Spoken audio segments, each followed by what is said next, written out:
আজকে বানাবো মসুর ডালের চচ্চড়ি। আমি কিভাবে বানাই সেটা তোমাদের সাথে শেয়ার করছি, তাহলে প্রথম থেকে শেষ পর্যন্ত দেখতে হবে। নমস্কার বন্ধুরা, আমি নূপুর চলে আসলাম আজকে একটা ডালের রেসিপি নিয়ে। আমি প্রথমে মসুর ডাল নিয়ে নিয়েছি এখানে 2 কাপ।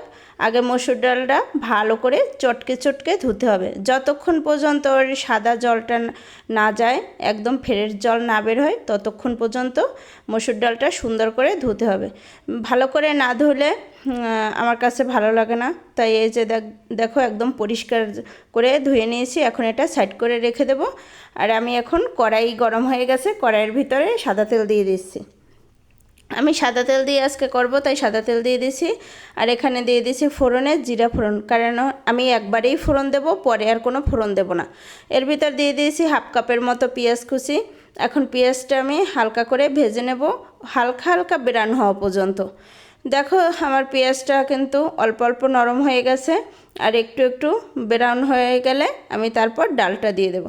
এখন আমি সুন্দর করে এটা নাড়াচাড়া করতে হবে, কারণ পেঁয়াজ ভালো করে নাড়াচাড়া না করলে নিচ থেকে পুড়ে যাবে, তাই এটা নাড়ার উপরেই থাকতে হবে, ভালো করে নেড়ে চেড়ে নিতে হবে। দেখো আমার এই যে হালকা হালকা কিন্তু ব্রাউন কালার চলে আসছে। আমি এখন এর ভিতর দিয়ে দেবো ডাল। এই যে ডালটা আমি ধুয়ে রেখেছিলাম, সেই ডালটা আমি এতে ভালো করে দিয়ে ভেজে নেব। এই ডালটা পেঁয়াজের সাথে ভাজবো যতক্ষণ না এই ডালটার কালার চেঞ্জ হয়, কারণ ডালটার কালার যখন চেঞ্জ হবে তখন ডালটা হালকা ভাজা ভাজা হবে। যখন এই ডালটা হালকা ভাজা ভাজা হয় তখন এটা খেতে খুব ভালো লাগে, খুব সুস্বাদু হয়, আর অনেক সুন্দর একটা গন্ধ আসে। যদি তোমাদের এরকম ডাল চচ্চড়ি খেতে ভালো লাগে তাহলে অবশ্যই কিন্তু এরকমই করতে হবে। যে দেখো নিচ থেকে কিন্তু হালকা হালকা কালার চেঞ্জ হয়ে আসছে, সম্পূর্ণ কালার চেঞ্জ হওয়া পর্যন্ত আমি এর ভিতরে এখন পরিমাণ মতো হলুদ আর লবণ দিয়ে দিয়েছি।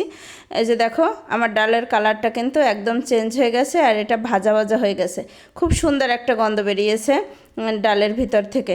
তো এখন আমি এখানে দিয়ে দেবো বোম্বাই ঝাল, কারণ আমি বোম্বাই ঝাল দিয়ে করব, তাই বোম্বাই ঝাল। আর বোম্বাই ঝাল দিলে অসাধারণ লাগে খেতে।